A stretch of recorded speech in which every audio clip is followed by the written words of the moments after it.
ವಾರ್ತೆಗಳ ಪ್ರಾಯೋಜಕರು ಶ್ರೀ ರಾಘವೇಂದ್ರ ತುಪ್ಪ, ಶ್ರೀ ರಾಘವೇಂದ್ರ ಘೀ.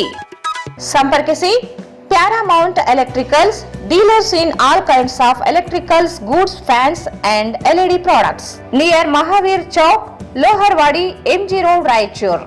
ಭಾರತ್ ಫರ್ನಿಚರ್ಸ್, ರಾಯಚೂರಿನಲ್ಲಿ ಮೊಟ್ಟ ಮೊದಲ ಬಾರಿಗೆ 3 ಮಳಿಗೆ ಒಳಗೊಂಡ ಬೃಹತ್ ಆಕಾರದ furniture showroom. CPS complex, opposite Shiva Mandir, Patel Road, Raichur. Raichur's biggest jewel palace. All types of jewelries available in only KTB Jewel Palace. Visit KTB Jewel Palace, Udayanagar, Station Road, Raichur.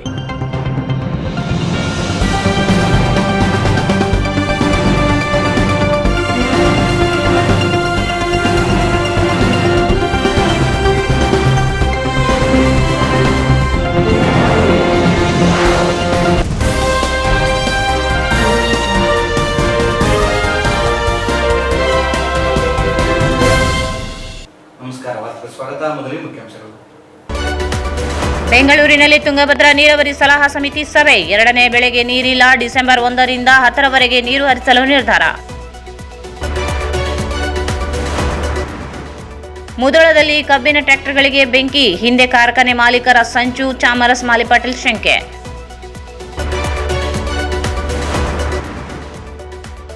GESCOM ನೌಕರರ ಬಡ್ತಿಯಲ್ಲಿ ವಿಳಂಬ ಖಂಡಿಸಿ ನೌಕರರಿಂದ ಪ್ರತಿಭಟನೆ. ತಾರಾನಾಥ ಶಿಕ್ಷಣ ಸಂಸ್ಥೆ ರಾಯಚೂರು ಲಕ್ಷ್ಮೀ ವೆಂಕಟೇಶ್ವರ ದೇಸಾಯಿ ಕಾಲೇಜಿನ ಅಮೃತ ಮಹೋತ್ಸವ ಮತ್ತು ಬಂಕಟ್ಲಾಲ್ ರಾಜಾರಾಮ್ ಭೂ ವಾಣಿಜ್ಯ ಮಹಾವಿದ್ಯಾಲಯದ ವಜ್ರ ಮಹೋತ್ಸವ ಸಮಾರಂಭ.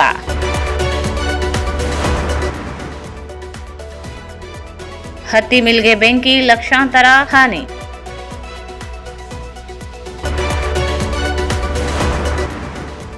ಮತ್ತು ಮಾಜಿ ಪ್ರಧಾನಿ ಪಂಡಿತ್ ಜವಾಹರ್ಲಾಲ್ ನೆಹರು ಅವರ ಜನ್ಮದಿನಾಚರಣೆ. ವಾರ್ತೆಗಳ ವಿವರ.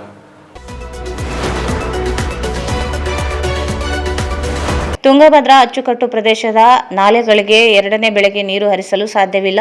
ಮುಂಗಾರು ಹಂಗಾಮು ಮತ್ತು ಬೇಸಿಗೆ ಕುಡಿಯುವ ನೀರು ಕೆರೆಗಳ ಭರ್ತಿಗೆ ನೀರು ಕಾಯ್ದಿರಿಸಲು ಬೆಂಗಳೂರಿನಲ್ಲಿ ನಡೆದ ತುಂಗಭದ್ರಾ ಅಚ್ಚುಕಟ್ಟು ನೀರಾವರಿ ಸಲಹಾ ಸಮಿತಿ ಸಭೆ ನಿರ್ಧರಿಸಿದೆ. ಜಲಸಂಪನ್ಮೂಲ ಸಚಿವ DK ಶಿವಕುಮಾರ್ ಹಾಗೂ ನೀರಾವರಿ ಸಲಹಾ ಸಮಿತಿ ಅಧ್ಯಕ್ಷ ಶಿವರಾಜ್ ತಂಗಡಗಿ ಅಧ್ಯಕ್ಷತೆಯಲ್ಲಿ ನಡೆದ ಸಭೆಯಲ್ಲಿ ತುಂಗಭದ್ರಾ ಎಡದಂಡೆ ಕಾಲುವೆ ಡಿಸೆಂಬರ್ 1ರಿಂದ 10ರವರೆಗೆ ನಿತ್ಯ 3000 ಕ್ಯೂಸೆಕ್ಸ್ನಂತೆ ನೀರು ಹರಿಸಲು ನಿರ್ಧರಿಸಲಾಗಿದೆ. ಎಡದಂಡೆ ವಿಜಯನಗರ ಕಾಲುವೆಗಳಿಗೆ ಡಿಸೆಂಬರ್ 1ರಿಂದ 10ರವರೆಗೆ ನಿತ್ಯ 500 ಕ್ಯೂಸೆಕ್ಸ್ನಂತೆ, ತುಂಗಭದ್ರಾ ಬಲದಂಡೆ ಕಾಲುವೆ ಡಿಸೆಂಬರ್ 1ರಿಂದ 10ರವರೆಗೆ 1300 ಕ್ಯೂಸೆಕ್ಸ್ನಂತೆ ನೀರು ಹರಿಸಲು ನಿರ್ಧರಿಸಲಾಗಿದೆ. ತುಂಗಭದ್ರಾ ಬಲದಂಡೆ ಕಾಲುವೆ, ಕೆಳಮಟ್ಟದ ಕಾಲುವೆ ಡಿಸೆಂಬರ್ 1ರಿಂದ 10ರವರೆಗೆ 750 ಕ್ಯೂಸೆಕ್ಸ್ನಂತೆ, ರಾಯ ಬಸವಣ್ಣ ಕಾಲುವೆ ಡಿಸೆಂಬರ್ 1ರಿಂದ 2026 ಏಪ್ರಿಲ್ 250 ಕ್ಯೂಸೆಕ್ಸ್ನಂತೆ ನಿತ್ಯ ನೀರು ಹರಿಸಲು ನಿರ್ಧರಿಸಲಾಗಿದೆ. ನೀರಿನ ಲಭ್ಯತೆ ಮೇಲೆ ನೀರು ಹರಿಸುವ ಭರವಸೆ ನೀಡಲಾಗಿದೆ. ತುಂಗಭದ್ರಾ ಎಡದಂಡೆ ಮೇಲ್ಪಟ್ಟ ಕಾಲುವೆಗೆ ಡಿಸೆಂಬರ್ 1ರಿಂದ 25 ಕ್ಯೂಸೆಕ್ಸ್ನಂತೆ ನೀರಿನ ಲಭ್ಯತೆ ಮೇಲೆ ಹರಿಸಲು ನಿರ್ಣಯಿಸಲಾಗಿದೆ. ಕಾರ್ಖಾನೆಗಳಿಗೆ 150 ಕ್ಯೂಸೆಕ್ಸ್ ನೀರು ಹರಿಸಲು ನಿರ್ಧರಿಸಲಾಗಿದೆ. ತುಂಗಭದ್ರಾ ಜಲಾಶಯ ಗೇಟ್ ಅಳವಡಿಕೆ ಪ್ರಕ್ರಿಯೆ ನಡೆಯುತ್ತಿದ್ದು 2ನೇ ಬೆಳೆಗೆ ನೀರು ಹರಿಸಲು ಸಾಧ್ಯವಾಗದೇ ಇರುವ ಕುರಿತು ಜಲಸಂಪನ್ಮೂಲ ಸಚಿವರು ಸ್ಪಷ್ಟವಾಗಿ ಸಮರ್ಥಿಸಿದರು. ಅನೇಕ ಶಾಸಕರು 2ನೇ ಬೆಳೆಗೆ ನೀರು ಹರಿಸುವ ಕುರಿತು ಪ್ರಸ್ತಾಪಿಸಿದರೂ ಮುಂಬರುವ ಬೇಸಿಗೆ ಹಾಗೂ ಜಲಾಶಯದಲ್ಲಿ ಲಭ್ಯವಿರುವ ನೀರಿನ ಆಧಾರದ ಮೇಲೆ 2ನೇ ಬೆಳೆಗೆ ನೀರು ಹರಿಸಲು ಸಾಧ್ಯವಾಗುವುದಿಲ್ಲ ಎಂದು ಸ್ಪಷ್ಟಪಡಿಸಿದರು. ಸಭೆಯಲ್ಲಿ ಸಚಿವ NS ಬೋಸರಾಜ್, ಶಾಸಕರುಗಳಾದ ಹಂಪನಗೌಡ ಬಾದರ್ಲಿ, ಡಾಕ್ಟರ್ ಶಿವರಾಜ್ ಪಾಟೀಲ್, ಹಂಪಯ್ಯ ನಾಯಕ್, ಬಸನಗೌಡ ಬಾದರ್ಲಿ, ವಸಂತಕುಮಾರ್, ರಾಜ ವೇಣುಗೋಪಾಲ್ ನಾಯಕ್, ಗವಿಯಪ್ಪ, ರಾಘವೇಂದ್ರ ಹಿಟ್ನಾಳ್, ಜನಾರ್ದನ್ ರೆಡ್ಡಿ, ದದ್ದಲ್ ಬಸನಗೌಡ, ಸಂಸದ ರಾಜಶೇಖರ್ ಹಿಟ್ನಾಳ್, ಮಾಜಿ ಸಚಿವ ಮತ್ತು ಶಾಸಕ ನಾಗೇಂದ್ರ, ಕಂಪ್ಲಿ ಶಾಸಕ ಗಣೇಶ್, ರೈತ ಮುಖಂಡ ಹನುಮನಗೌಡ ಬೆಳಕುರ್ಗಿ, ಪುರುಷೋತ್ತಮ ಗೌಡ ಬಳ್ಳಾರಿ, ಜಿಲ್ಲಾಧಿಕಾರಿ ನಿತೀಶ್ ಕೆ, ಕೊಪ್ಪಳ DC ಸುರೇಶ್ ಹಿಟ್ನಾಳ್ ಸೇರಿದಂತೆ ನೀರಾವರಿ ನಿಗಮದ ವ್ಯವಸ್ಥಾಪಕರು, ಹಿರಿಯ ಅಧಿಕಾರಿಗಳು, ರೈತ ಸಂಘಟನೆಗಳು ಪ್ರಮುಖರು ಭಾಗಿಯಾದರು. ಬಾಗಲಕೋಟೆ ಜಿಲ್ಲೆಯ ಮುಧೋಳ ತಾಲೂಕಿನ ಸಕ್ಕರೆ ಕಾರ್ಖಾನೆ ಬಳಿ 60ರಿಂದ 70 ಕಬ್ಬು ತುಂಬಿದ ಟ್ರ್ಯಾಕ್ಟರ್ಗಳಿಗೆ ಬೆಂಕಿ ಹಚ್ಚಲಾಗಿದ್ದು, ಇದರ ಹಿಂದೆ ಸರ್ಕಾರದ ಗೊಂದಲ ಹಾಗೂ ಕಾರ್ಖಾನೆ ಮಾಲೀಕರ ಸಂಚು ಅಡಗಿದೆ ಎಂದು ಕರ್ನಾಟಕ ರಾಜ್ಯ ರೈತ ಸಂಘದ ರಾಜ್ಯ ಗೌರವಾಧ್ಯಕ್ಷ ಚಾಮರಸ್ ಮಾಲಿಪಾಟೀಲ್ ಆರೋಪಿಸಿದರು. ಅವರು ಇಂದು ಮಾಧ್ಯಮಗೋಷ್ಠಿಯನ್ನು ಉದ್ದೇಶಿಸಿ ಮಾತನಾಡಿ, ಕಬ್ಬು ಬೆಳೆಗಾರರು ಶಾಂತ ರೀತಿಯಲ್ಲಿ ಹೋರಾಟ ಮಾಡುತ್ತಿದ್ದರು. ಪ್ರತಿಭಟನೆ ವೇಳೆ ಏಕಾಏಕಿ ಕಬ್ಬು ತುಂಬಿದ ಟ್ರ್ಯಾಕ್ಟರ್ಗಳಿಗೆ ಬೆಂಕಿ ಹಚ್ಚಲಾಗಿದೆ. ಈ ಕೃತ್ಯ ಯಾರೇ ಮಾಡಿದ್ದರೂ ರೈತ ಸಂಘ ಅದನ್ನು ಖಂಡಿಸುತ್ತದೆ. ಈ ಘಟನೆ ಬಗ್ಗೆ ಸಾಕಷ್ಟು ಜನರು ರೈತರೇ ಬೆಂಕಿ ಹಚ್ಚಿದ್ದಾರೆ ಎಂದು ಹೇಳುತ್ತಿದ್ದು, ತಾವು ಬೆಳೆದ ಬೆಳೆಗೆ ತಾವೇ ಬೆಂಕಿ ಹಚ್ಚುವ ಕೆಲಸ ರೈತರು ಮಾಡುವುದಿಲ್ಲ ಎಂದರು. ಕಾರ್ಖಾನೆ ಮಾಲೀಕರ ವ್ಯವಸ್ಥಿತವಾಗಿ ಸಂಚು ಈ ಘಟನೆಗೆ ಕಾರಣವಾಗಿದ್ದು, ಸಂಘಟನೆಗೂ ಮುನ್ನ ಕಾರ್ಖಾನೆಯಲ್ಲಿ ಸಾಕಷ್ಟು ಜನ ಗುಂಡಾಗಳನ್ನು ಇರಿಸಿಕೊಂಡು ಸಂಚು ರೂಪಿಸಲಾಗಿದೆ. ಕೂಡಲೇ ಈ ಬಗ್ಗೆ ಉನ್ನತ ಮಟ್ಟದ ತನಿಖೆಯಾಗಬೇಕು. ಘಟನೆಗೆ ಕಾರಣರಾದವರು ಯಾರೇ ಆಗಲಿ ಅವರ ವಿರುದ್ಧ ಸೂಕ್ತ ಕಾನೂನು ಕ್ರಮವಾಗಬೇಕು. ನಷ್ಟ ಉಂಟಾದ ರೈತರಿಗೆ ಪರಿಹಾರ ನೀಡಬೇಕು. ರೈತರ ಬೇಡಿಕೆಗಳನ್ನು ಈಡೇರಿಸಲು ಸರ್ಕಾರ ಮುಂದಾಗಬೇಕು ಎಂದು ತಿಳಿಸಿದರು. ಜಿಲ್ಲೆಯಲ್ಲಿ 5.50 ಎಕರೆ ಪ್ರದೇಶದಲ್ಲಿ ಹತ್ತಿಯನ್ನು ಬೆಳೆಯಲಾಗಿದೆ. ಕಳೆದ ವರ್ಷಕ್ಕಿಂತ ಈ ವರ್ಷ ಹತ್ತಿ ಬೆಳೆ ಗಣನೀಯವಾಗಿ ಹೆಚ್ಚಳವಾಗಿದ್ದು, ಸರ್ಕಾರದಿಂದ 2,110 ರೂಪಾಯಿ ಬೆಂಬಲ ಬೆಲೆ ಯೋಜನೆಯಲ್ಲಿ ಹತ್ತಿ ಖರೀದಿ ಮಾಡುತ್ತಿದ್ದು, ಆದರೆ ಮುಕ್ತ ಮಾರುಕಟ್ಟೆಯಲ್ಲಿ 3,300 ರೂಪಾಯಿ ಕ್ವಿಂಟಲ್ಗೆ ಖರೀದಿ ನೀಡಲಾಗುತ್ತಿದೆ. ಖರೀದಿ ಕೇಂದ್ರದಲ್ಲಿ ರೈತರಿಗೆ ಸ್ಲಾಟ್ ಮಾಡಿಕೊಳ್ಳಲು 30 ಸೆಕೆಂಡ್ ಕಾಲಾವಕಾಶ ನೀಡಲಾಗಿದ್ದು, ಇಷ್ಟು ಕಡಿಮೆ ಸಮಯದಲ್ಲಿ ರೈತರು ಆಯ್ಕೆ ಮಾಡಿಕೊಳ್ಳಲು ಆಗುವುದಿಲ್ಲ. ಮುಕ್ತ ಮಾರುಕಟ್ಟೆಯಲ್ಲಿ ತೂಕದಲ್ಲಿ ವ್ಯತ್ಯಾಸವಾಗುತ್ತದೆ ಮತ್ತು ಅನ್ಲೋಡ್ ಸಮಯದಲ್ಲಿ ಬೆಲೆಯನ್ನು ಕಡಿಮೆ ಮಾಡಲಾಗುತ್ತದೆ. ಖರೀದಿ ಕೇಂದ್ರ ಮತ್ತು ಮುಕ್ತ ಮಾರುಕಟ್ಟೆಯ ಈ ರೀತಿ ನಡೆಯಿಂದ ರೈತರು ಸಂಕಷ್ಟಕ್ಕೆ ಈಡಾಗಿದ್ದಾರೆ ಎಂದರು. ಜಿಲ್ಲೆಯಲ್ಲಿ ಅತಿವೃಷ್ಟಿಯಿಂದ ಬೆಳೆ ಹಾನಿಯಾಗಿದ್ದು, ಸರ್ಕಾರದಿಂದ ವೈಮಾನಿಕ ಸಮೀಕ್ಷೆ ನಡೆಸಲಾಗಿದ್ದು, ಆದರೆ ಈವರೆಗೂ ಪರಿಹಾರ ಘೋಷಣೆಯಾಗಿಲ್ಲ. ಕೇಂದ್ರದಿಂದ ಹಣ ಬಂದರೂ ಪರಿಹಾರ ನೀಡಲು ಸರ್ಕಾರ ಮುಂದಾಗುತ್ತಿಲ್ಲ. ಜಿಲ್ಲೆಯ ಎಲ್ಲ ಸಮಸ್ಯೆಗಳನ್ನು ಹೇಳಿಕೊಳ್ಳಲು ಜಿಲ್ಲಾ ಉಸ್ತುವಾರಿ ಸಚಿವರು ಕೈಗೆ ಸಿಗುವುದಿಲ್ಲ. ಇಲ್ಲಿನ ಮಂತ್ರಿಗಳು, ಶಾಸಕರು ಕೂಡ ಸ್ಪಂದಿಸುತ್ತಿಲ್ಲ ಎಂದು ತಿಳಿಸಿದರು. ಜಿಲ್ಲೆಯ ರೈತರು ರೈತ ಸಂಘ ಸಿಸಿಐ ಅಧಿಕಾರಿಗಳನ್ನು ಕರೆದು ಸಭೆ ನಡೆಸಿ ನವೆಂಬರ್ 21ರೊಳಗಾಗಿ ಹತ್ತಿ ಖರೀದಿ, ಬೆಳೆ ಹಾನಿ ಪರಿಹಾರ ಸೇರಿದಂತೆ ರೈತರ ಇತರೆ ಸಮಸ್ಯೆಗಳನ್ನು ಬಗೆಹರಿಸಲು ಕ್ರಮ ಕೈಗೊಳ್ಳಬೇಕು. ಇಲ್ಲವಾದಲ್ಲಿ ನವೆಂಬರ್ 21ಕ್ಕೆ ಜಿಲ್ಲೆಯ ಸಮಗ್ರ ಹತ್ತಿ ಬೆಳೆಗಾರರೊಂದಿಗೆ ಪ್ರತಿಭಟನೆ ನಡೆಸಲಾಗುವುದು ಎಂದು ಎಚ್ಚರಿಕೆ ನೀಡಿದರು. 60-70 ಟ್ರ್ಯಾಕ್ಟರ್ಗಳಿಗೆ ಕಬ್ಬು ತುಂಬಿದಂತ ಟ್ರ್ಯಾಕ್ಟರ್ಗಳಿಗೆ ಬೆಂಕಿ ಹಚ್ಚಲಾಗಿದೆ. ಇದನ್ನ ಯಾರೇ ಮಾಡಿರಲಿ ರೈತ ಸಂಘ ಖಂಡಿಸ್ತದೆ. ತಾವೇ ಬೆಳೆದಂತ ಬೆಳೆಗೆ ಬೆಂಕಿ ಹಚ್ಚಂತ ಕೆಲಸ ಯಾವ ರೈತರು ಮಾಡಲ್ಲ. ಇದು ರೈತರು ಮಾಡಿದಂತ ಕೃತ್ಯ ಅಲ್ಲ. ಬದಲಾಗಿ ಕಬ್ಬು ಬೆಳೆಗಾರರ ಹೋರಾಟವನ್ನ ಹತ್ತಿಕ್ಕಲಿಕ್ಕೆ ಕಾರ್ಖಾನೆ ಮಾಲೀಕರು ಮಾಡಿದಂತ ವ್ಯವಸ್ಥಿತವಾದಂತ ಒಂದು ಸಂಚು. ಅಲ್ಲಿಯ ದೂರವಾಣಿ ಮುಖಾಂತರ ಕೆಲವು ರೈತರ ಜೊತೆಗೆ ನಾವು ವಿಚಾರಣೆ ಮಾಡಿದಾಗ ಬೆಂಕಿ ಹಚ್ಚುವ ಪೂರ್ವದಲ್ಲಿ ಕಾರ್ಖಾನೆ ಒಳಗಡೆನೆ ಸಾವಿರಾರು ಜನ ಗುಂಡಾಗಳು ಸೇರಿಕೊಂಡು ಟ್ರ್ಯಾಕ್ಟರ್ಗಳಿಗೆ ಬೆಂಕಿ ಹಚ್ಚಿದ್ದಾರೆ. ಇದರ ಬಗ್ಗೆ ಸಮಗ್ರವಾದಂತ ತನಿಖೆ ಆಗಬೇಕು. ಇವತ್ತು ರೈತ ಚಳವಳಿಗೆ ಕೆಟ್ಟ ಹೆಸರು ತರಬೇಕಂತೇಳಿ ಕಾರ್ಖಾನೆ ಮಾಲೀಕರು ಮಾಡಿದಂತ ಸಂಚನ್ನ ಸರ್ಕಾರ ಇವತ್ತು ಬಯಲು ಮಾಡಬೇಕು. ಉನ್ನತ ಮಟ್ಟದ ತನಿಖೆ ಆಗಬೇಕು. ತಪ್ಪಿತಸ್ಥರ ಮೇಲೆ ಕ್ರಮ. ಏನಾದ್ರೂ ಇವರು ಪೊಲೀಸರು ಮತ್ತು ಕಾರ್ಖಾನೆ ಮಾಲೀಕರು ಸೇರಿಕೊಂಡು ಅಮಾಯಕ ರೈತರ ಮೇಲೆ ಕೇಸ್ ಹಾಕಂತದ್ದು, ಅರೆಸ್ಟ್ ಮಾಡೋಂಥದ್ದು ಏನಾದ್ರು ಮಾಡಿದ್ರೆ ಇಡೀ ರಾಜ್ಯದಾದ್ಯಂತ ರೈತ ಸಂಘ ದೊಡ್ಡ ಪ್ರಮಾಣದಲ್ಲಿ ಪ್ರತಿಭಟನೆಗೆ ಇಳಿಬೇಕಾಗ್ತದೆ ಅಂತಕ್ಕಂಥ ಎಚ್ಚರಿಕೆಯನ್ನ ಕಾರ್ಖಾನೆ ಮಾಲೀಕರಿಗೂ ಮತ್ತು ಸರ್ಕಾರಕ್ಕೂ ಈ ಸಂದರ್ಭದಲ್ಲಿ ನಾವು ಕೊಡ್ತೀವಿ. ಮತ್ತು ಕಬ್ಬು ತಂದಂತ ರೈತರು ಏನು ನಷ್ಟ ಆಗಿದ್ದಾರೆ, ಕಬ್ಬು ಸುಟ್ಟು ಆ ರೈತರಿಗೆಲ್ಲರಿಗೂ ಏನಂತಂದ್ರೆ ಸೂಕ್ತವಾದಂತ ಪರಿಹಾರ ಸರ್ಕಾರ ಘೋಷಣೆ ಮಾಡಬೇಕು ಅಂತ ಕೂಡ ನಮ್ದು ಒತ್ತಾಯ. ಕಬ್ಬು ಬೆಳೆಗಾರನ ಕರೆದು ಮಾತನಾಡಂತ ಸಂದರ್ಭದಲ್ಲಿ ಸಮಗ್ರವಾಗಿ ಎಲ್ಲರನ್ನು ಕರೆದು ಮಾತಾಡಿದ ಫಲವಾಗಿ ಇವತ್ತು ಇಂಥ ಒಂದು ಗೊಂದಲ ಸೃಷ್ಟಿಯಾಗಿದೆ. ಆ ಹೋರಾಟದಲ್ಲಿ ನಮ್ಮ ಶಾಸಕರಾದಂತ ದರ್ಶನ್ ಪುಟ್ಟಣ್ಣಯ್ಯ ಮತ್ತು ನಮ್ಮ ಅನೇಕ ಕಾರ್ಯಕರ್ತರು ಭಾಗಿಯಾಗಿದ್ರು ಕೂಡ ಅವ್ರನ್ನ ಸೌಜನ್ಯಕ್ಕಾದ್ರೂ ಮಾತುಕತೆಗೆ ಕರೆದಿಲ್ಲ ಈ ಸರ್ಕಾರ. ಈ ಸರ್ಕಾರವೇ ಗೊಂದಲ ಸೃಷ್ಟಿ ಮಾಡಿ ಇವತ್ತು ರೈತರಲ್ಲಿ ಗೊಂದಲ ಸೃಷ್ಟಿ ಮಾಡಿದೆ ಮತ್ತು ರೈತರ ಬೇಡಿಕೆಯನ್ನು ಕೂಡಲೇ ಸರ್ಕಾರ ಮಾತುಕತೆ ಮುಖಾಂತರ ಈಡೇರಿಸಬೇಕು ಅನ್ನೋದು ಕೂಡ ನಮ್ದು ಒತ್ತಾಯ. ಇವತ್ತು ರಾಯಚೂರು ಜಿಲ್ಲೆಯಲ್ಲಿ ಸುಮಾರು 5,50,000 ಅಂದಾಜು ನಾನು ಹೇಳಿದ್ರೆ 5,50,000 ಎಕರೆಯಲ್ಲಿ ರೈತರು ಹತ್ತಿಯನ್ನು ಬೆಳೆದಿದ್ದಾರೆ. ಕಳೆದ ಬಾರಿಗಿಂತ ಈ ವರ್ಷ ಹತ್ತಿ ಬೆಳೆಯುವ ಪ್ರದೇಶ ಗಣನೀಯವಾಗಿ ಹೆಚ್ಚಾಗಿದೆ. ಆ ಕಾರಣದಿಂದ ಇವತ್ತು ಹತ್ತಿ ಮಾರುಕಟ್ಟೆಗೆ ಹೇರಳವಾಗಿ ಬರ್ತಾ ಇದೆ. ಮಳೆಗೆ ಕೆಟ್ಟರೂ ಕೂಡ ಪ್ರದೇಶ ಜಾಸ್ತಿ ಆಗಿರೋದ್ರಿಂದ ಹತ್ತಿ ಬೆಳೆ ಇವತ್ತು ಮಾರುಕಟ್ಟೆಗೆ ಜಾಸ್ತಿ ಬರ್ತಾ ಇದೆ. ಈಗ ಸರ್ಕಾರದ ಬೆಂಬಲ ಬೆಲೆ 8,110 ಇದೆ. ಮುಕ್ತ ಮಾರುಕಟ್ಟೆಯಲ್ಲಿ 7,300 ಇದೆ. ಸುಮಾರು ಒಂದು ಕ್ವಿಂಟಲ್ಗೆ 800 ರೂಪಾಯಿ ಇವತ್ತು ರೈತರು ಕಡಿಮೆ ಬೆಲೆಗೆ ಮಾರಾಟ ಮಾಡ್ತಾ ಇದ್ದಾರೆ. ಅಲ್ಲಿ ಸರ್ಕಾರದ ಖರೀದಿ ಕೇಂದ್ರಕ್ಕೆ ರಿಜಿಸ್ಟರ್ ಮಾಡಿಸಿದಂತವರು ಸ್ಲಾಟ್ ಬುಕ್ಕಿಂಗ್ ಹೋದ್ರೆ ಅಲ್ಲಿ ಯಾರೋ ಬುಕ್ಕನೇ ಆಗ್ತಾ ಇದೆ. ಕೇವಲ 30 ಸೆಕೆಂಡ್ ಇಟ್ಟರಂತ. 30 ಸೆಕೆಂಡ್ ನಲ್ಲಿ ಇವರು ಮೊಬೈಲ್ ಹತ್ರ ಕುಂದ್ರಬಹುದು. ಕೆಲವರು ಗೊತ್ತಿದ್ದವರು, ಗೊತ್ತಿರಲಾರ್ದ ರೈತರು ಏನ್ ಮಾಡಬೇಕು? 30 ಸೆಕೆಂಡ್ ನಲ್ಲಿ ಯಾರು ಸೆಲೆಕ್ಟ್ ಆಗ್ತಾರ ಅವ್ರಿಗೆ ಮಾತ್ರ ಡೇಟ್ ಸಿಗ್ತದೆ ಅಲ್ಲಿ ಮಾರಾಟ ಮಾಡಲಿಕ್ಕೆ, ಉಳಿದವರಿಗೆ ಸಿಗ್ತಾ ಇಲ್ಲ. ಮತ್ತು ಹತ್ತಿ ಬೆಳೆ ಪ್ರದೇಶ ಜಾಸ್ತಿ ಇರೋದ್ರಿಂದ ಕೇವಲ ನೀವು 30 ಸೆಕೆಂಡ್ ಸ್ಲಾಟ್ ಇಟ್ರೆ ಯಾವ ರೀತಿ ನಾವು ರೈತರು ಉಳ್ಕೋಬೇಕು? ಕೆಲವರು ಡೇಟ್ ಕೊಟ್ಟರು ರೈತ ಲಿಂಗ್ಸೂರ್ ಅಂದ್ರೆ ದೇವದುರ್ಗ ಅಂತಾರಂತ, ದೇವದುರ್ಗ ಅಂದ್ರೆ ಲಿಂಗ್ಸೂರ್, ಅಲ್ಲಿ ತಿರುಗಾಯಿಸಿ ಅವ್ನ ಕಣ್ಣಿಗೆ ಅವ್ನ ಹತ್ತಿನೇ ತಗೊಂಡೆ. ಇನ್ನು cotton corporation of India ದ್ವಿತೀಯದಾಗಿದೆ.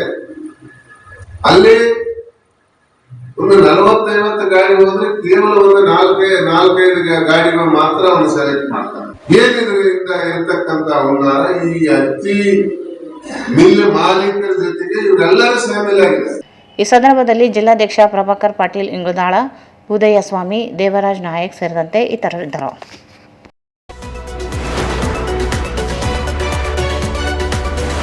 GESCOM ವೃತ್ತ ಮಟ್ಟದಲ್ಲಿ 94 ನೌಕರರ ಬಡ್ತಿ ಪ್ರಕ್ರಿಯೆಯಲ್ಲಿ ವಿಳಂಬ ನೀತಿ ಖಂಡಿಸಿ ಕರ್ನಾಟಕ ವಿದ್ಯುತ್ ಪ್ರಸರಣ ನಿಗಮ ನೌಕರರ ಸಂಘ 659 ವತಿಯಿಂದ ನಗರದ ಜೆಸ್ಕಾಂ ಕಚೇರಿ ಮುಂದೆ ಪ್ರತಿಭಟನೆ ನಡೆಸಲಾಯಿತು.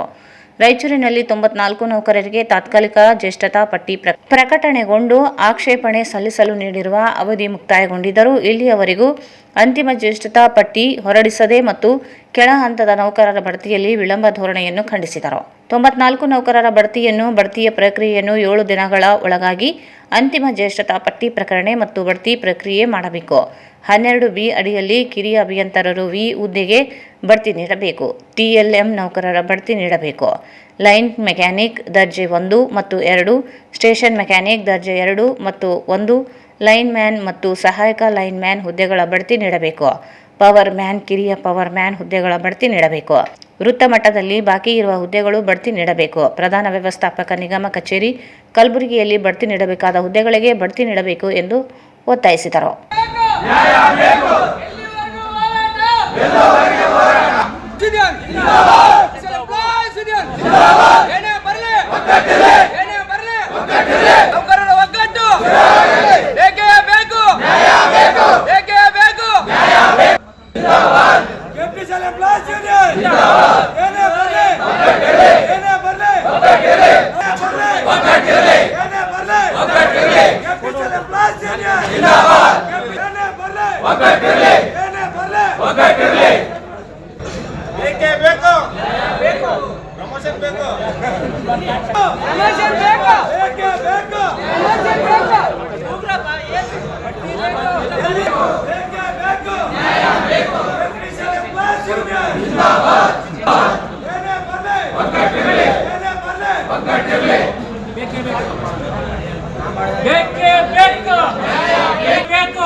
ಈ ಸಂದರ್ಭದಲ್ಲಿ ಉಪಾಧ್ಯಕ್ಷ JL ಗೋಪಿ, ಸಂಘಟನಾ ಕಾರ್ಯದರ್ಶಿ ವೆಂಕಟೇಶ್, ಚಿನ್ನಪ್ಪ, ಸಂಜೀವ್ ಕುಮಾರ್, ನರಸಪ್ಪ, ಶಿವಮೂರ್ತಿ, ಮಲ್ಲಣ್ಣ, ರಾಮಕೃಷ್ಣ, ಹನುಮಂತರಾಯ, ಅಮರೇಶ್, ಈರಣ್ಣ, ಮಲ್ಲಿಕಾರ್ಜುನ, ಮೌನೇಶ್, ಶರಣಯ್ಯ, ಗೋವಿಂದು, ತಿರುಪತಿ ಸೇರಿದಂತೆ ಅನೇಕರಿದ್ದರು.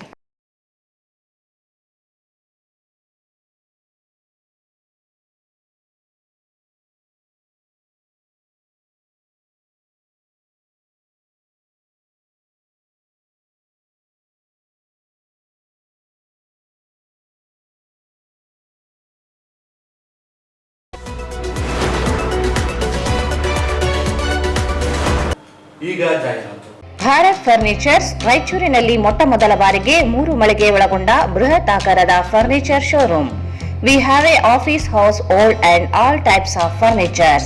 Dealers in wooden cot, dining table, sofa set, dressing table, computer table, tea tables, office chairs, steel almirah, wardrobe, TV stands, glassware items, sleepwell products, Dandro cello chairs, Supreme sofa set, Doco set furnitures, Sri Steel furnitures.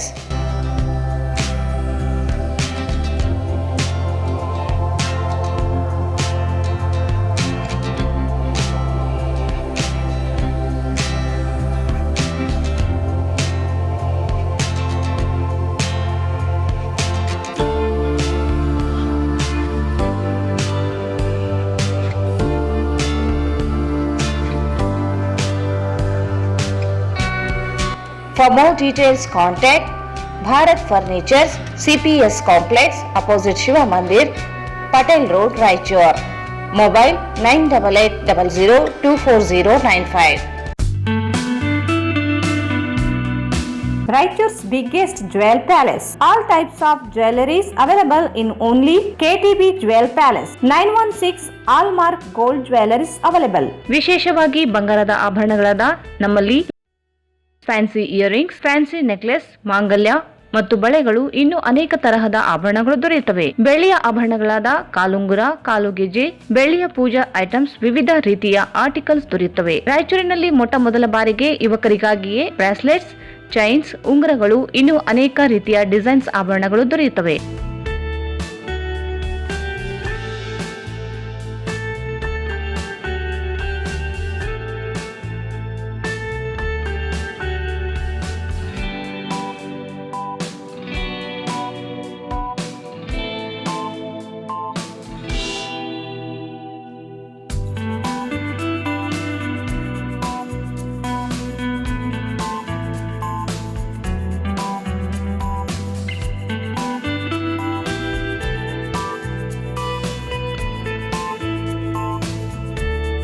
Visit KTB Jewel Palace, Udayanagar, Station Road, Raichur. Mobile 8123535300. Shri Raghavendra ತುಪ್ಪ, ಶ್ರೀ ರಾಘವೇಂದ್ರ ಘೀ, ಶ್ರೀ ರಾಘವೇಂದ್ರ ತುಪ್ಪ, ಶ್ರೀ ರಾಘವೇಂದ್ರ ಘೀ.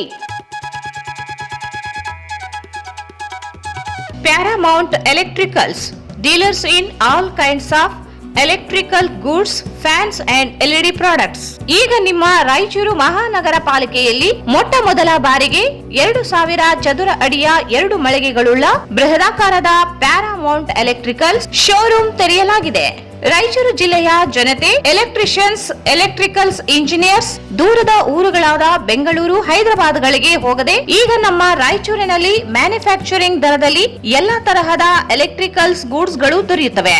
Switch, plates, wires, fans, remote fans, ಹ್ಯೂಮರ್ಸ್, ಎಲ್ಲಾ ತರಹದ LED ಪ್ರಾಡಕ್ಟ್ಗಳು ನಮ್ಮ ಒಂದೇ ಮಳಿಗೆಯಾದ Paramount electricals ನಲ್ಲಿ ಮ್ಯಾನುಫ್ಯಾಕ್ಚರಿಂಗ್ ದರದಲ್ಲಿ ದೊರೆಯುತ್ತವೆ. ನಮ್ಮಲ್ಲಿ ಎಲ್ಲಾ ತರಹದ ಕಂಪನಿಗಳಾದ GM, ಗೋಲ್ಡ್ ಮೆಡಲ್, ಐಫಾ, ಹೆವೆಲ್ಸ್, ಆಂಕರ್, ಲೀಶಾ, ಫಿನೋಲೆಕ್, ವಿಗಾರ್ಡ್, ವಿಪ್ರೋ, ಫೆಲಿಕ್ಯಾಪ್, K9, ವಿವಾನ್, ಇನ್ನು ಅನೇಕ ಕಂಪನಿಗಳ ಎಲೆಕ್ಟ್ರಿಕಲ್ಸ್ ಐಟಂಗಳು ಸಿಗುತ್ತವೆ.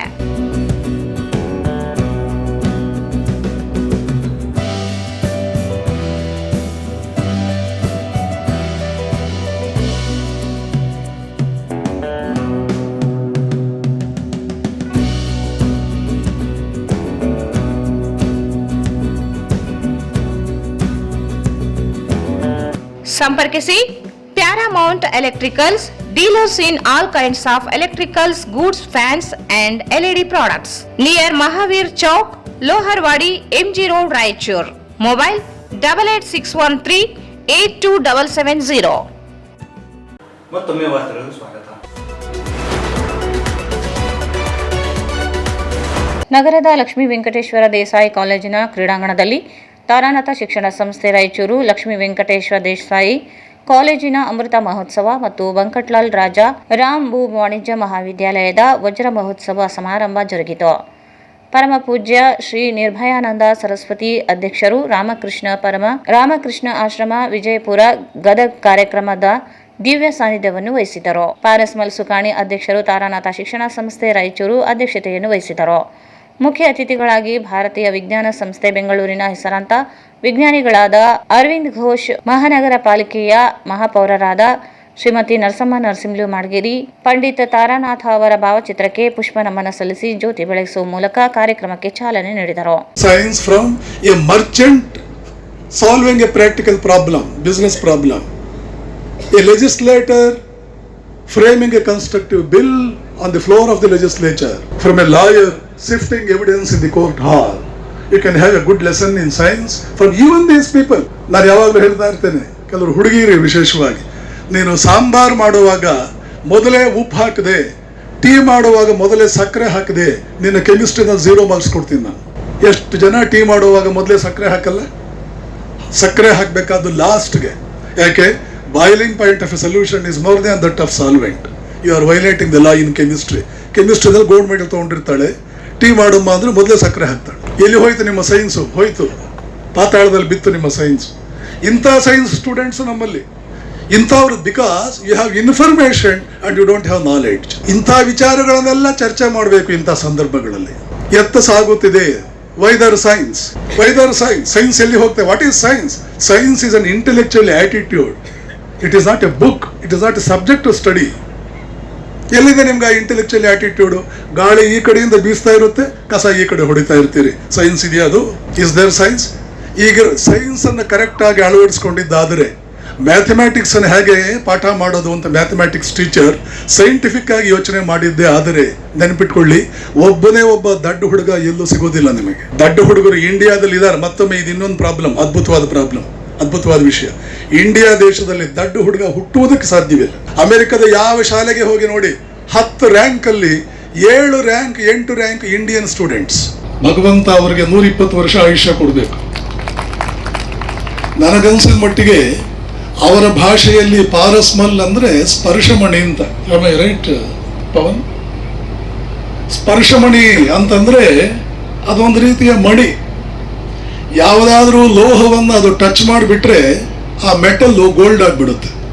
ಅಲ್ಯೂಮಿನಿಯಂ ಇರಲಿ, ಹಿತ್ತಾಳೆ ಇರಲಿ, ಸ್ಟೀಲ್ ಇರಲಿ, ಐರನ್ ಇರಲಿ, ಈ ಸ್ಪರ್ಶಮಣಿ ಅದನ್ನು ಟಚ್ ಮಾಡಿಬಿಟ್ರೆ ಅದು ಗೋಲ್ಡ್ ಆಗಿಬಿಡುತ್ತೆ. ಆದ್ದರಿಂದ ಅದಕ್ಕೆ ಮಣಿ ಅಂತಂದರೆ ಒಂದು ರೀತಿಯಲ್ಲಿ ಬಹಳ ವ್ಯಾಲ್ಯೂಯಬಲ್ ಅಂತ ಅರ್ಥ. ಅವರ ಹೆಸರು ಹಾಗೆ ಇದೆ. ನಾನು 25 ವರ್ಷಗಳಿಂದ ನೋಡ್ತಾ ಇದ್ದೇನೆ. ಅವರ ಸಂಸಾರದ ಬಗ್ಗೆ 3 ಕಾಸಿನ ಯೋಚನೆ ಇಲ್ಲ ಅವರಿಗೆ. ನನ್ನ ಮನೆಯವರು ಹೇಗಿದ್ದಾರೆ, ನನ್ನ ಮಕ್ಕಳು ಪವನ್ ಹೇಗಿದ್ದಾರೆ, ವಿಜಯ್ ಹೇಗಿದ್ದಾರೆ, ಇದೆಲ್ಲ ಅವ್ರ ಯೋಚನೆನೇ ಇಲ್ಲ. ಅವ್ರಿಗೆ ಒಂದೇ ಯೋಚನೆ, ರಾಯಚೂರಿಗೆ ಮತ್ತೇನು ಮಾಡೋಣ, ರಾಯಚೂರಿಗೆ ಇನ್ನೇನು ಮಾಡೋಣ, ರಾಯಚೂರಿಗೆ ಮತ್ತೇನಾದರೂ ಮಾಡೋಣ. ಅದಕ್ಕೋಸ್ಕರವೇ ಹೇಳಿದೆ, ಈಗ ನಿಮಗೆ 79 ವರ್ಷ, ನೀವು ಕನಿಷ್ಠ ಇನ್ನೊಂದು 50 ವರ್ಷ, 129 ವರ್ಷ ಆದರೂ ಬದುಕಬೇಕು. ನಾವೆಲ್ಲರೂ ಸೇರಿ ಪರಮಾತ್ಮನ ಪ್ರಾರ್ಥನೆ ಮಾಡೋಣ. ಯಾವ ವ್ಯಕ್ತಿ ಸ್ವಲ್ಪವೂ ತನ್ನ ಬಗ್ಗೆ ಯೋಚನೆ ಮಾಡದೆ, ಸ್ವಾಮಿ ವಿವೇಕಾನಂದರು ಮೈಸೂರು ಮಹಾರಾಜರಿಗೆ ಪತ್ರ ಬರೀತಾ ಅಮೆರಿಕೆಯಿಂದ ಒಂದು ವಾಕ್ಯ ಹೇಳ್ತಾರೆ, prince, the vanities of the world are simply transient. ಬಹಳ ವಿವೇಕಾನಂದರ ಮಾತು ಅಂದ್ರೆ ಏನು ಹೇಳ್ತೀರಿ? Vanities of the world are transient, but they alone live who live for others, the rest are more dead than alive. ನೋಡಿ ಮಾತು ಆಗಿದೆ. ಯಾರು ಇತರರಿಗೋಸ್ಕರ ಬದುಕ್ತಾರೆ ಅವರು ಮಾತ್ರ ಬದುಕಿದ್ದಾರೆ, ಬೇರೆಯವರು ಬದುಕಿಯೋ ಸತ್ತಂತೆ, ಬೇರೆಯವರು ಉಸಿರಾಡುವ ಹೆಣಗಳಿದ್ದಂತೆ. ಇಂಡಿಯಾದಲ್ಲಿ ಲೈಫ್ ಅಂದ್ರೆ ಏನು ಅನ್ನೋಕೆ ಈ ತರದ ಡೆಫಿನೇಷನ್ಗಳು 1000 ಇದೆ. ಎಜುಕೇಶನ್ ಕಂಡಿರ್ತೀನಿ ನಾನು, ಸ್ವಲ್ಪ ಕ್ವಾಲಿಟಿ 10ರಲ್ಲಿ 11 ಅಲ್ಲ. ಈ ಮನುಷ್ಯನಲ್ಲಿ ಸ್ವಲ್ಪ ಒಳಗಡೆ ಅಂತಸತ್ವ ಇದೆ, ಈ ಮನುಷ್ಯನಿಗೆ ಸ್ವಲ್ಪ ವಿದ್ಯೆ ಇದೆ. ಆ ವ್ಯಕ್ತಿಗಳನ್ನು ಕೇಳಿದಾಗ ಅವರ 90% ಜನ ಹೇಳೋದು ನಾವು ಓದಿದ್ದು LVD ನಲ್ಲಿ. ಸುಳ್ಳು ಹೇಳ್ತಿಲ್ಲ ನಾನು. ಕಾವಿ ಹಾಕೊಂಡಿರೋರು ಸುಳ್ಳು ಹೇಳೋದು, ಮೋಸ ಮಾಡೋದು, ಸ್ವಾರ್ಥಿಗಳಾಗೋದು, ಜಾತಿ ಬುದ್ಧಿ ಮಾಡೋದು ಅದೆಲ್ಲ ಮಾಡಬಾರ್ದು. ಮಾಡೋರು ಮಾಡ್ಕೊಂಡು ಹೋಗ್ಲಿ, ಆದ್ರೆ ನಮಗಂತೂ ಆ ರೀತಿಯ ಸಂಸ್ಕೃತಿಯಲ್ಲಿ ಬೆಳೆಸಲಿಲ್ಲ. ಆಶ್ಚರ್ಯ ನನಗೆ, ಈ LVD ಕಾಲೇಜ್ ಅಷ್ಟು ಅದ್ಭುತವಾಗಿದೆಯಾ? ಮುದ್ದು ಮಕ್ಕಳೇ, ಸರ್ಕಾರ ಮಾಡೋದು ಎರಡೇ ಕೆಲಸ ಮುಖ್ಯವಾಗಿ, ಆರೋಗ್ಯ ಮತ್ತೆ ಶಿಕ್ಷಣ. ನಾನಂತ ಇವತ್ತು ಈ ವೇದಿಕೆಯ ಮೂಲಕ ಸರ್ಕಾರಕ್ಕೆ ರಿಕ್ವೆಸ್ಟ್ ಮಾಡ್ತೀನಿ, ಈ ಎಜುಕೇಶನ್ ನ್ಯಾಷನಲೈಸ್ ಮಾಡ್ಬಿಡ್ರಿ. ನೀವು ಡೆಪ್ಟಿ ಕಮಿಷನರ್ ಹಿಡಿದು ಪಿಯೋನ್ ತನಕ ಅವ್ರ ಮಕ್ಕಳು ಕಂಪಲ್ಸರಿಲಿ ಗೌರ್ಮೆಂಟ್ ಸ್ಕೂಲ್ನಲ್ಲಿ ಓದಬೇಕು. ಹಂಗಾದ್ರೆ ಶಿಕ್ಷಣದ ಸ್ತರ ಮೇಲೆ ಬರ್ತದ. ಸರ್ಕಾರ ಈ ಕಡೆ ಗಮನ ಕೊಡ್ತಾ ಇಲ್ಲ. ಕೇಂದ್ರ ಸರ್ಕಾರವನ್ನು ಯಾದಗಿರಿ ಮತ್ತೆ ರಾಯಚೂರು ಮಹತ್ವಾಕಾಂಕ್ಷಿ ಜಿಲ್ಲೆ ಅಂದ್ರೆ ಬ್ಯಾಕ್ವರ್ಡೇ ಮಹತ್ವಾಕಾಂಕ್ಷಿ ಅದರ ಹೆಸರು. ಹೈದರಾಬಾದ್ ಕರ್ನಾಟಕದ ಹೆಂಗ್ ಕಲ್ಯಾಣ ಕರ್ನಾಟಕ ಅಂತ ಇಟ್ಟಾರ ಹೆಸರು, ಹಂಗ ಇದರದು ಮಹತ್ವಾಕಾಂಕ್ಷಿ ಜಿಲ್ಲೆ. ಮಹತ್ವಾಕಾಂಕ್ಷಿ ಜಿಲ್ಲೆ ಡಿಕ್ಲೇರ್ ಮಾಡಿ 4-5 ವರ್ಷ ಆಗಿದೆ. ಅದರ ತಕ್ಕಂತೆ ನಮಗೆ ಏನು ಬೆಳವಣಿಗೆ ಆಗಬೇಕು, ಡೆವಲಪ್ಮೆಂಟ್ ಆಗಿತ್ತು, ಆಗಿಲ್ಲ. ಸರ್ಕಾರ Hyderabad Karnataka area board development board ಮಾಡಿ 5,000 ಕೋಟಿ ಕೊಡ್ತೀವಿ ಅಂತ ಒತ್ತು ಹೇಳ್ತಾರ. 5,000 ಕೋಟಿ ಏನಾಗ್ತದ? ನೀವು ಬೇರೆ ಬೇರೆ ಕಾರ್ಪೊರೇಷನ್ಗೆ 20,000, 15,000, 60,000 ಕೋಟಿ ರೂಪಾಯಿ ಕೊಡ್ತೀರಿ. ಹೈದರಾಬಾದ್ ಕರ್ನಾಟಕದ ಇಷ್ಟು ಜಿಲ್ಲೆಗಳಿಗೆ ಬರೀ 5,000 ಕೋಟಿ ರೂಪಾಯಿ. ಏನಾಗ್ತದೆ 5,000 ಕೋಟಿಗಳಿಂದ? 5,000 ಕೋಟಿನಲ್ಲಿ ಅದರ ಮೇಜರ್ ಭಾಗ ಗುಲ್ಬರ್ಗಾದವ್ರು ತಗೊಂಡ್ಬಿಡ್ತಾರ. ಏರ್ಪೋರ್ಟ್ ಕಟ್ಸ್ಕೊಂಡ್ರ ಮೊದಲು ಅದರ ಅರ್ಧ ಫಂಡ್ಲಿಂದ ಫಸ್ಟ್. ಈಗ ರಿಂಗ್ ರೋಡ್ಗಳು ಮಾಡ್ಲಿಕ್ಕೆ ಗುಲ್ಬರ್ಗಾನಲ್ಲಿ. ನಮ್ಮಲ್ಲಿ ಒಂದು ರಿಂಗ್ ರೋಡ್ ಇಲ್ಲ. ಎಜುಕೇಶನ್ ಮೆಡ್ತಾ ಇತ್ತು, ಅದು ಸ್ವಲ್ಪ ಈಗ ಚಾಲು ಆಗಿದೆ. ಸ್ಟಂಟಿಂಗು ಅವೆಲ್ಲ ಮಾಡ್ಲಿಕ್ಕತ್ತಾರ. ಗುಲ್ಬರ್ಗಾನಲ್ಲಿ ಏನು ಫೆಸಿಲಿಟಿ ಇದೆ ಅದು ನಮ್ಮಲ್ಲಿ ಇಲ್ಲ.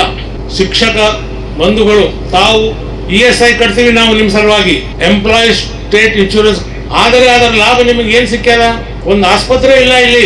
ಈಗ ಮೊನ್ನೆ ತಾನೇ ಘೋಷಣೆ ಮಾಡಿದ್ದಾರ, ಕೊಪ್ಪಳ, ರಾಯಚೂರು ಮತ್ತು ಯಾದಗಿರಿ ಜಿಲ್ಲೆಯಾಗಿ 50 ಬೆಡ್ ಹಾಸ್ಪಿಟಲ್ ಮಾಡ್ತೀವಿ ಅಂತ ಹೇಳಿ. ಅದು ಬಹಳ ಒಳ್ಳೆಯದು. ಕೋಟಿ ರೂಪಾಯಿ ಕಟ್ತೀವಿ ನಾವು. ಎಂಪ್ಲಾಯಿ ಇದು ಫ್ಯಾಕ್ಟ್ರಿನಲ್ಲಿ ಮಾಡ್ತಾ ಕೆಲಸಗಾರರಿಗೆ, ನಮ್ಮ ಅಧ್ಯಾಪಕ ವರ್ಗದವರಿಗೆ ESI ಕಟ್ತೀವಿ. ನನ್ನ ಇನ್ಸ್ಟಿಟ್ಯೂಟ್ನಲ್ಲಿ ಪ್ರಾವಿಡೆಂಟ್ ಫಂಡ್ ESI ಗ್ರ್ಯಾಚ್ಯುಟಿ ಎಲ್ಲರಿಗೆ ಸಿಗ್ತದ.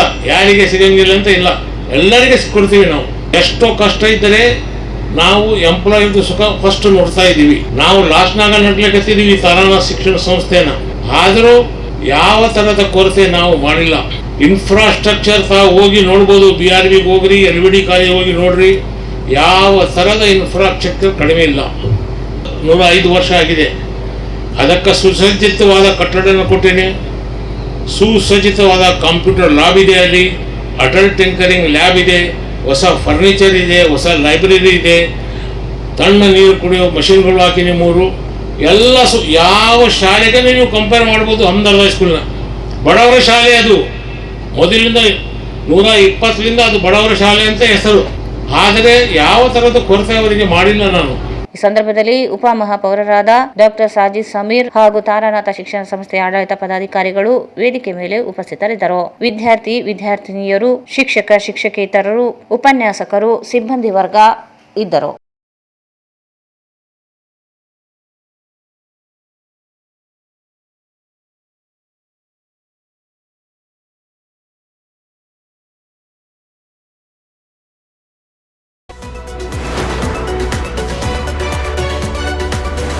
ಬಾಲಾಜಿ ಹತ್ತಿ ಕಾರ್ಖಾನೆಯಲ್ಲಿ ಆಕಸ್ಮಿಕ ಬೆಂಕಿ ಹತ್ತಿದ ಘಟನೆ ನಗರದ ಹೈದರಾಬಾದ್ ರಸ್ತೆಯಲ್ಲಿ ಗುರುವಾರ ಸಂಜೆ ನಡೆದಿದೆ.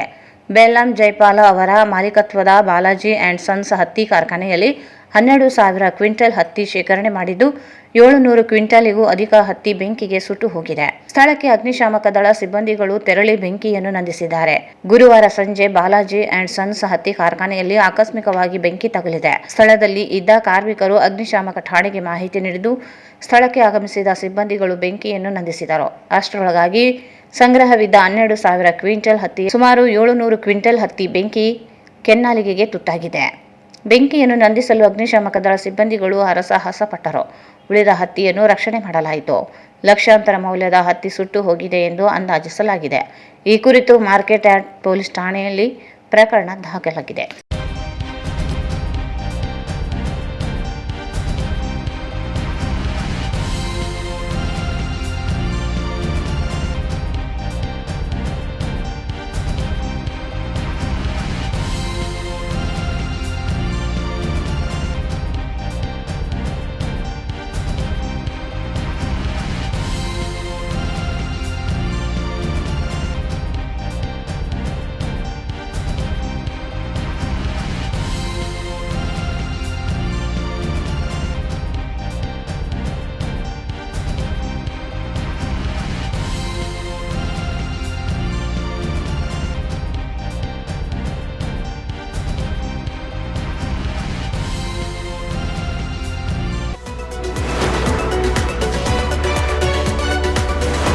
ಮಾಜಿ ಪ್ರಧಾನಿ ಪಂಡಿತ್ ಜವಾಹರ್ಲಾಲ್ ನೆಹರು ಅವರ ಜನ್ಮ ದಿನಾಚರಣೆಯನ್ನು ಇಂದು ಜಿಲ್ಲಾ ಕಾಂಗ್ರೆಸ್ ಕಾರ್ಯಾಲಯದಲ್ಲಿ ಆಚರಿಸಲಾಯಿತು.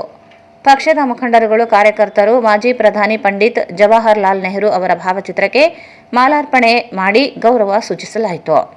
ಈ ಸಂದರ್ಭದಲ್ಲಿ ಜಿಲ್ಲಾ ಕಾಂಗ್ರೆಸ್ ಸಮಿತಿ ಅಧ್ಯಕ್ಷರಾದ ಬಸವರಾಜ್ ಪಾಟೀಲ್ ಇಟಗಿ, ಕೆಪಿಸಿಸಿ ಎಸ್ಟಿ ಘಟಕದ ಉಪಾಧ್ಯಕ್ಷ ತಾಯಣ್ಣ ನಾಯಕ್, ರಾಯಚೂರು ನಗರ ವಿಧಾನಸಭಾ ಕ್ಷೇತ್ರದ ಅಭ್ಯರ್ಥಿ ಮೊಹಮ್ಮದ್ ಶಾಲಂ, ರಾಯಚೂರು ನಗರ ಬ್ಲಾಕ್ ಕಾಂಗ್ರೆಸ್ ಅಧ್ಯಕ್ಷ ಎನ್ ಶ್ರೀನಿವಾಸ ರೆಡ್ಡಿ, ಮುಖಂಡರುಗಳಾದ Darur Basavaraj, Narasimhalu Masdoddi, VS Yallappa, K Mallikarjuna Nayak, A Urukundappa, Sanjeevappa Chalavadi, Bheemanagouda Nagadadinni, Bheemanagouda Itagi, KE Kumar, J Maryappa, J Anjan Kumar, Shankar Kallur, Syed Dastagiri, Nirmala Benne, Pratibha Reddy, Vandana, Mala Bhajantri, Jyothi, Sridevi, Jafar Ahmed, Parashuramulu, Suresh Patti, G Mudukappa Manchal, Afzal Hussain, Jambanna, Thimmappa Macharla, P Ashanna, B Govind, M Narasimhalu, S Mallikarjuna, C Bhojaraj, K Rangaraj Nayak Rigera, P Veeresh, J Veeresh, Ramakrishna, P Babu, M Kenchappa, Vijay Kumar, Veeresh ಗಾಣದಾಳ್,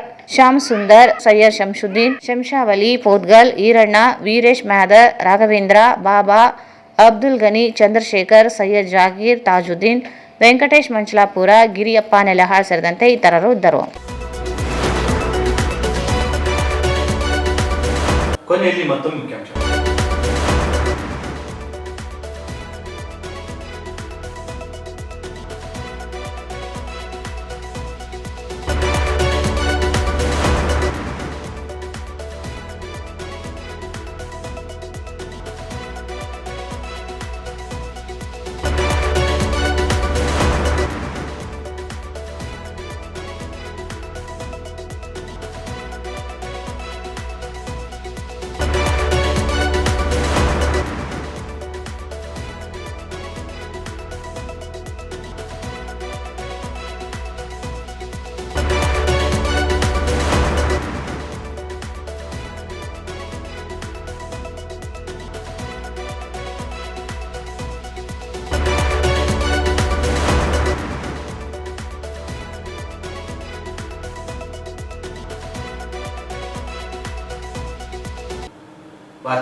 Bharat furnitures ರಾಯಚೂರಿನಲ್ಲಿ ಮೊಟ್ಟ ಮೊದಲ ಬಾರಿಗೆ 3 ಮಳಿಗೆ ಒಳಗೊಂಡ ಬೃಹತ್ ಆಕಾರದ furniture showroom, CPS complex opposite Shiva Mandir, Patel road, Raichur. Raichur's biggest jewel palace. All types of jewelries available in only KTB Jewel Palace. Visit KTB Jewel Palace, Udayanagar, Station Road, Raichur. Shri Raghavendra ತುಪ್ಪ, ಶ್ರೀ ರಾಘವೇಂದ್ರ ಘೀ. ಸಂಪರ್ಕಿಸಿ Paramount electricals, dealers in all kinds of electricals goods, fans and LED products, near Mahavir Chowk, Loharwadi, MG road, Raichur. ಇಲ್ಲಿಗೆ ವಾರ್ತಾ ಮುಕ್ತವಾಯಿತು. ಮುಂದಿನ ವಾರ್ತೆಗಳನ್ನು ಮತ್ತೆ ಭೇಟಿಯಾಗೋಣ. ವಂದನೆಗಳು.